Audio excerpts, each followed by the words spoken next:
12 बजे जन्नत गांव में जाऊंगा और हजारों साथियों के साथ जाऊंगा। मुझे बहुत उम्मीद है कि बहुत बड़ी संख्या में लोग आएंगे। भाजपा नेता जो है वो 51,000 रुपया धरना कमेटी को दे रहे हैं।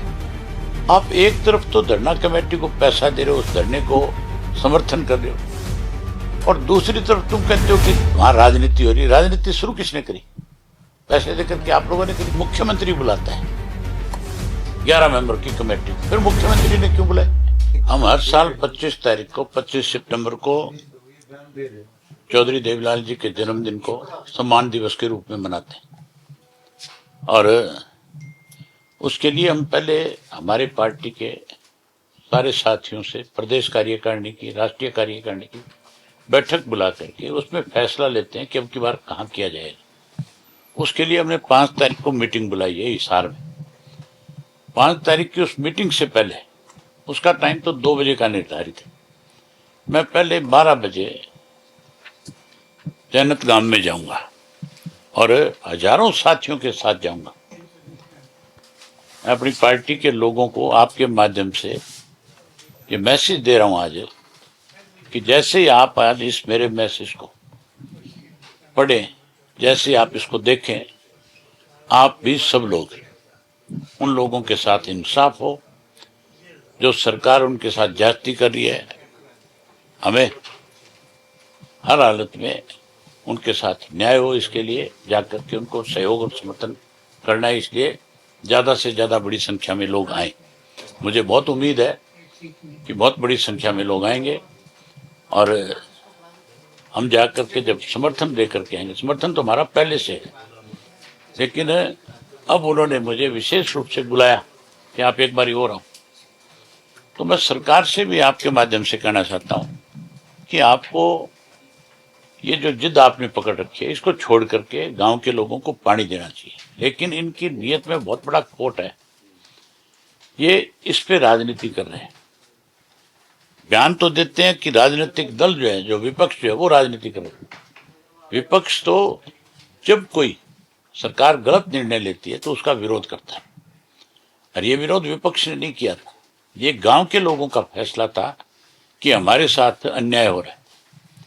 जब हमें इस बात का पता लगा तो मैंने बाकायदा तौर पे आपके माध्यम से मुख्यमंत्री से कहा था कि आपको उनकी बात को सुनना चाहिए और उनको पानी देना चाहिए। ये इसके ऊपर नई राजनीति कर रहे हैं। ये गांव और शहर के लोगों को बांटना चाहते हैं, क्योंकि भाजपा कमजोर होगी, वो नया खेल कर रही है।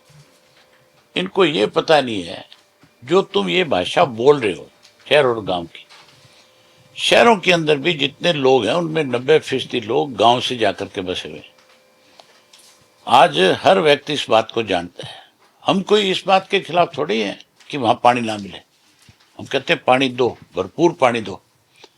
पानी दे करके उन लोगों को ज्यादा से ज्यादा सुविधाएं मुहैया कराओ। जो सड़कें टूटी हुई वो बना करके दो।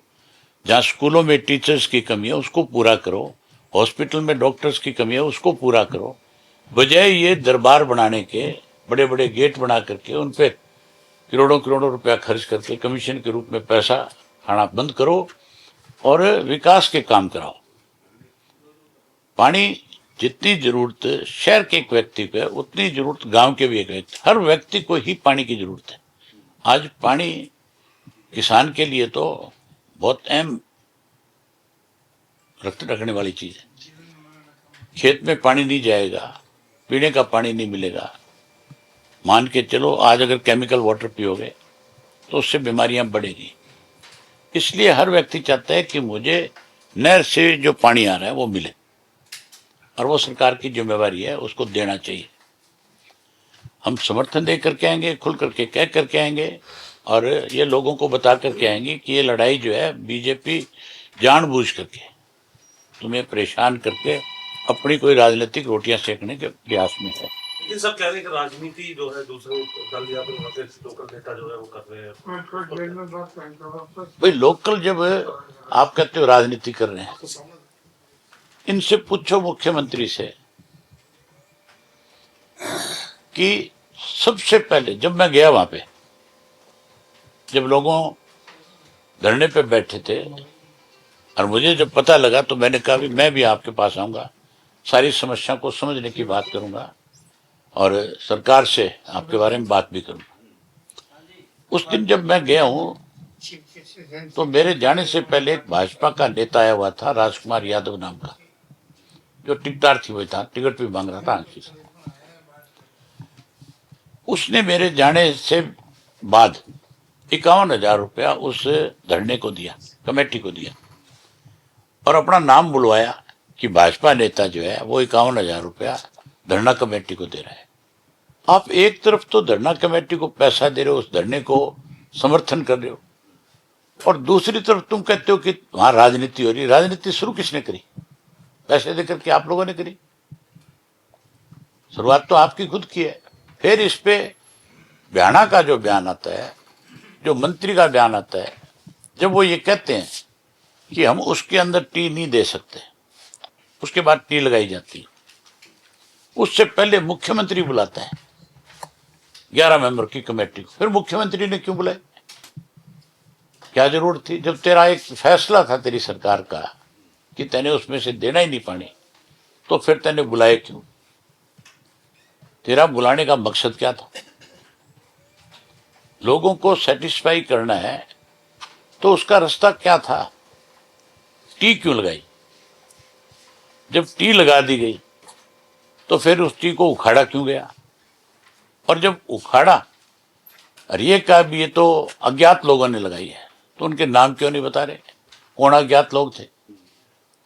क्या सरकार में बैठे लोगों को पता नहीं है? जो 1500 लोगों के खिलाफ पर्चे दर्ज किए गांव के लोगों के खिलाफ, उनका क्या कसूर है?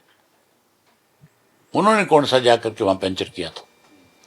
पंचर तो तुम्हारे आदमी गए, सरकार के आदमी गए, मुख्यमंत्री के आदेश के ऊपर टी लगी है और मनोहर लाल खट्टर के आदेश पे टी उखाड़ी गई है। ये सरकार डम्मी है। ये मुख्यमंत्री कोई अपना फैसला ले नहीं सकता। अगर ये कोई फैसला ले ले तो फिर ऊपर से आदेश आते हैं, फिर इसको अपने फैसले बदलने पड़ते हैं। आज इसी वजह से प्रदेश के अंदर जो है अफसरशाही हावी है। उनको पता है कि तुम फैसले बदलवा सकते। लेकिन ऑफिसर तो सर कई भ्रष्टाचार के मामलों में भी अभी नाम आने लगे, गिरफ्तारियां भी हो रही है, ऐसे देखते हैं। आप मान के चलो, ये जब मुंह खोलेंगे, जब ये बताएंगे, तब आपको पता लगेगा कि इनसे ये गलत काम किसने करवाए। जो मगरमच्छ है वो क्यों नहीं पकड़े जा रहे? उनको क्यों बचाया जा रहा है? उनके नाम क्यों नहीं आ रहे? ये दो घोटाले हुए बैंक वाले, क्योंकि इसमें पैसा मुझे लगता है इनके हाथ नहीं लगा, इसलिए इन्होंने आगे कर दिया कि हम तो भाई बिल्कुल साफ सुथरे लोग हैं। आज ही मैंने मुख्यमंत्री को एक चिट्ठी लिखी है और उस चिट्ठी में बकायदा तौर पे 200 पेज की एक चार्जशीट कांग्रेस के खिलाफ हमने तैयार करी थी। उस वक्त मनोहर लाल खट्टर मुख्यमंत्री था और उन्होंने विधानसभा में आश्वासन दिया था हमें कि जो चार्जशीट आपने हमें दी है, हम इसको बकायदा तौर पे स्टडी करेंगे और हम जांच कराएंगे। मैंने खुल के कहा था कि हमने जो आपको 200 पेज की चार्जशीट बना करके दी है, जिसमें कांग्रेस के वक्त में जिस तरह के गलत निर्णय हुए, पैसे खाए गए, घोटाले किए गए, आप इनकी जांच कराओ। हमारे दस्तखत हैं। अगर वो सही नहीं है, अगर हमने गलत बना करके दिया आपको, आप हमारे खिलाफ FIR लॉन्च करो, हम तैयार हैं इस चीज के लिए। लेकिन क्योंकि भाजपा और कांग्रेस आपस में मिली हुई थी, आज वो सारी चीजें लोगों के सामने आ गई कि बीजेपी और कांग्रेस मिलकर के प्रदेश को खोखला कर रही है, कमजोर कर रही है। अब सामने आ गया कि नहीं आ गया? राज्यसभा के चुनाव में आ गया, विधानसभा के चुनाव में आ गया। तो आज ये सारी चीजें सामने आ गई। अब लोगों ने फैसला कर रखा है कि इनकी रान काटनी है। हमने 10 साल वाला कांग्रेस का ही ब्यौरा है या फिर पीछे भी आपने हमने ये तो हमने दिया ही है। उसके साथ साथ जो 20 से ज्यादा घोटाले इस बीजेपी के राज में हुए, उन सब का भी लिख करके दिया है कि आप इसकी हाई कोर्ट के किसी सिटिंग जज से इंक्वायरी कराओ, इसकी जांच कराओ।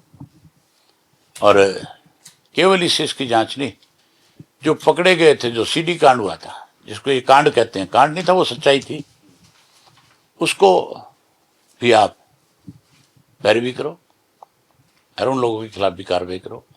उसमें इनके बीजेपी के लोग भी, कांग्रेस के लोग भी। इसके अलावा सर एक एमओयू साइन हुआ है राजस्थान और हरियाणा के बीच पानी को लेकर, कैसे आप ऐसा एक एमओयू पहले भी साइन किया था कांग्रेस के टाइम 94 में। उसमें लिखा हुआ था कि जब तक 3 डैम नहीं बनेंगे तब तक पानी नहीं मिलेगा, जब 3 डैम बनेंगे तो पानी देंगे। ये केवल एमओयू है, केवल राजनीति है। राजस्थान में चुनाव हो रहा है, उसके लिए हम किसी भी कीमत के ऊपर हमारे हरियाणा का पानी किसी और दूसरी स्टेट को तब तक नहीं जाने देंगे जब तक हमारा SYL का पानी हमें नहीं मिल जाएगा।